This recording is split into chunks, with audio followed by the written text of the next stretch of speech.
Israel और Hamas की war आपको लगा होगा कि जरूर लोगों की जाने गई हैं, सबके लिए बुरी खबर है।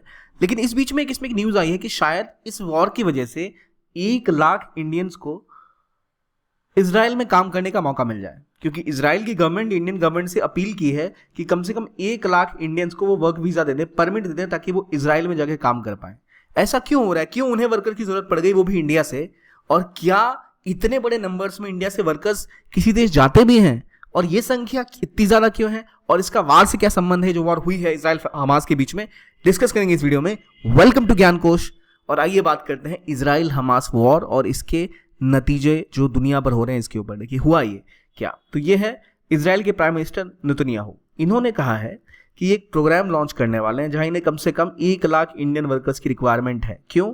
क्योंकि 90,000 फैलिस्तीनियन जो वर्कर हैं वो हमास के कॉन्फ्लिक्ट की वजह से वापस चले गए हैं या फिर वो काम करने की स्थिति में नहीं है। ये हुआ क्या? देखिए, तो सबसे पहले इजराइल में एक बहुत बड़ी लेबर शॉर्टेज है। लेबर शॉर्टेज की वजह क्या है कि एक तो पहले इजराइल बहुत छोटा सा देश है।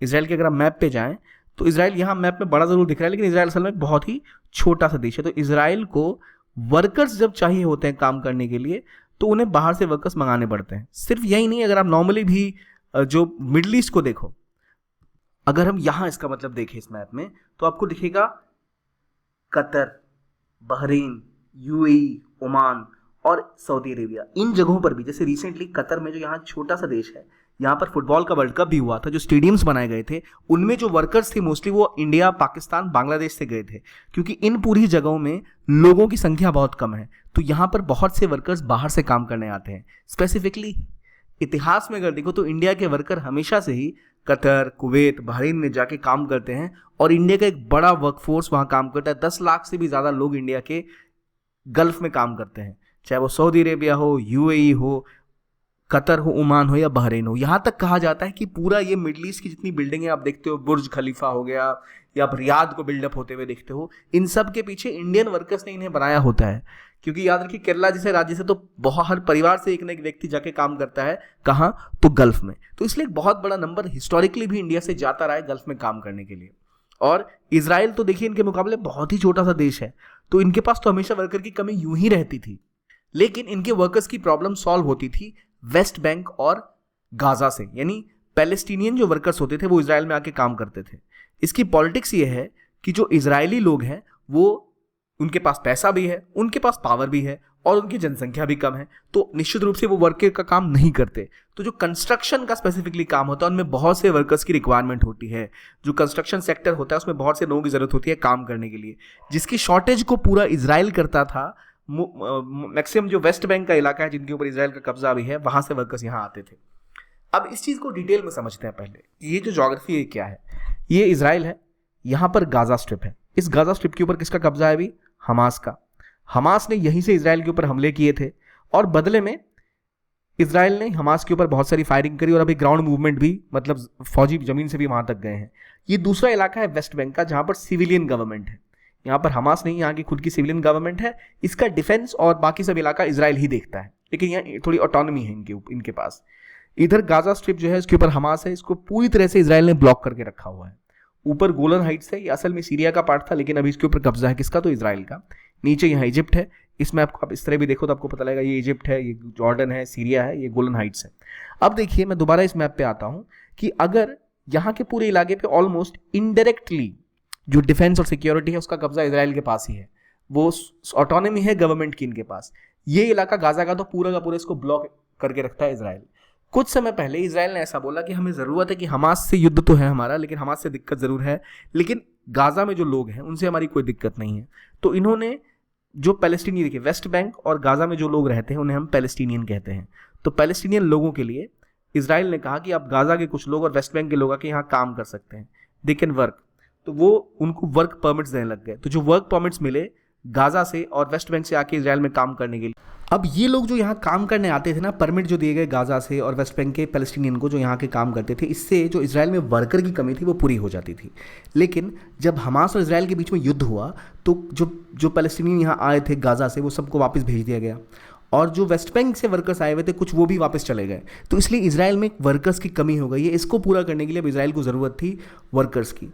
और इसके लिए इन्होंने देखा कि भाई इंडिया से हमें वर्कर्स सस्ते में मिल सकते हैं, तो इंडिया गवर्नमेंट के साथ वो बात कर रहे हैं परमिट बनाने की कि भाई आप इंडियन वर्कर्स को यहाँ पे आकर काम करने का मौका दीजिए और हमें उनकी रिक्वायरमेंट है। अब आगे डिस्कस करें इससे पहले एक अनाउंसमेंट कि अगर आप यूपीएससी की तैयारी कर रहे हैं और आपको क्वालिटी अफोर्डेबल कॉस्ट में चाहिए तो पीडब्ल्यू ओनली एस लेके आया आपके लिए एक बहुत अच्छा इनिशिएटिव। वो है हमारा फाउंडेशन कोर्स फॉर 2025 इंग्लिश और हिंदी या इंग्लिश दोनों में, टाइटन 2025 जो कम्प्लीटली इंग्लिश है और संकल्प जो इंग्लिश या हिंदी में आपको मिल सकता है केवल 10,999 रुपये में। यहाँ पर आपको बेसिक्स से लेकर आपकी क्लासेस, करंट अफेयर्स, हर चीज़ कराई जाएगी, आपको प्रिपेयर किया जाएगा, शेड्यूल दिया जाएगा, आपको बेस्ट टीचर्स उपलब्ध कराए जाएंगे एट दिस मिनिमम कॉस्ट। तो आपके पास बहुत अच्छी अपॉर्चुनिटी है अभी कि आप इसको ज्वाइन करें और अपनी प्रिपरेशन को उड़ान दें। इसके लिंक आपको हमारे कमेंट सेक्शन में पिन मिल जाएंगे या फिर डिस्क्रिप्शन में भी मिल जाएंगे। तो आइए अब बात करते हैं इजराइल हमास के ऊपर में। तो जो लेबर शॉर्टेज हुई, क्यों हुई भाई? पैलेस्टीनियंस चले गए, अब पैलेस्टीनियंस को रिप्लेस करना है, तो रिप्लेस करने के लिए उन्होंने कहा कि हमें 1 लाख इंडियन वर्कर्स की रिक्वायरमेंट होगी। अब होता ये था कि इजराइल ने इन पैलेस्टीनियन वर्कर्स को गाज़ा वापस भेज दिया वॉर के बीच में। जब हमास से युद्ध स्टार्ट हुआ, इन्होंने कहा वापस चले जाओ, हमारे लिए अब सिक्योरिटी थ्रेट हो। अब गाज़ा से जो लोग पैलेस्टीनियन गाज़ा में जो काम, गाज़ा के जो पैलेस्टीनियन थे जो इजराइल में आके काम करते थे, उनका कहना ये था कि हम इनके यहाँ काम करते हैं लेकिन हमारे पास बिल्कुल सुविधाएं नहीं हैं, फैसिलिटीज़ नहीं हैं, हमें कोई भी सपोर्ट नहीं मिलता और हमें बहुत कम रेट पे काम दिया जाता है। और इजराइल का ऐसा कहना है कि जो लोग गाज़ा से आते हैं, जो वेस्ट बैंक से आते हैं, इनको जो अगर अपने देश में 10 रुपये मिलते तो हम इनको 100 रुपये देते हैं। लेकिन रियलिटी ये है कि इजराइल अपने देश के लोगों को, जो यहूदी वहाँ काम करते हैं या जो इजरायली वहाँ काम करते हैं, उनको जो रेट देता था उनसे बहुत कम रेट पे पैलेस्टीनियंस को वो काम पे रखता था। तो इसलिए इंडियन गवर्नमेंट जब ये साइन अगर करती भी है उन्हें भेजने का, तो यहाँ 2-3 चीज़ें हैं। पहले इंडिया को देखना पड़ेगा इंडिया के लोगों की सिक्योरिटी, क्योंकि ऑलरेडी इंडिया के बहुत से लोग गल्फ़ में काम करने जाते हैं और हिस्टोरिकली जो गल्फ़ है वो इंडिया का टॉप डेस्टिनेशन है जहाँ लोग काम करने जाते हैं। 10 लाख से भी ज़्यादा संख्या में लोग, 10-15 लाख लोग वहाँ काम करते हैं। और उस स्थिति में अगर इंडियंस जाके इजराइल में काम करेंगे तो क्या उनकी जान को खतरा भी होगा? हमला अगर हमास करता है दोबारा तो उनकी सिक्योरिटी की क्या गारंटी होगी? जो उनकी बेसिक सहूलियतें हैं, जो बेसिक फैसिलिटीज़ हैं, वो प्रोवाइड की जाएंगी या नहीं? और क्या गवर्नमेंट इस पर एग्री करेगी? क्योंकि हो सकता है इंडिया अगर अपने वर्कर्स को इजराइल में भेजे तो शायद जो गल्फ़ कंट्रीज़ हैं जहाँ बहुत ज़्यादा 10 लाख से भी ऊपर लोग काम करते हैं, वो शायद इंडियन वर्कर्स को बाद में वीज़ा ना दे, क्योंकि जो इजराइल जाते हैं उनको गल्फ़ में या बाकी मुस्लिम देशों में जाने में दिक्कतें आती हैं बाद में। तो ये भी एक पॉलिटिक्स का एंगल है जिसको समझना बहुत ज़रूरी है जब हम इस न्यूज़ को डिस्कस कर रहे हैं।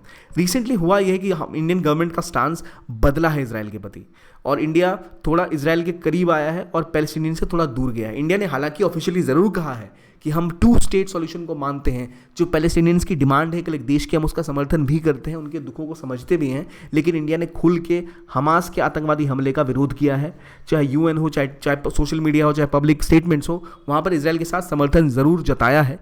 और उस कदम में शायद हो सकता है कि इंडिया से परमिट मिल जाए और 1 लाख लोग इंडिया से काम करने वहाँ जाएं। लेकिन ये बहुत ज़रूरी है कि इंडिया ये ध्यान रखे कि अगर हमारे कंस्ट्रक्शन वर्कर्स वहाँ काम करने जाते हैं, जहाँ कतर में देखा था बहुत भीषण गर्मी की वजह से कई सारे इंडियंस वर्कर्स की जान जाती थी, उनके साथ बहुत बुरी तरह व्यवहार किया जाता था, उनका पासपोर्ट जब्त करके उनसे बहुत कम रेट्स में काम कराया जाता है, इनह्यूमन कंडीशंस में काम करवाया जाता है। तो ऐसी दिक्कतें यहाँ ना हो।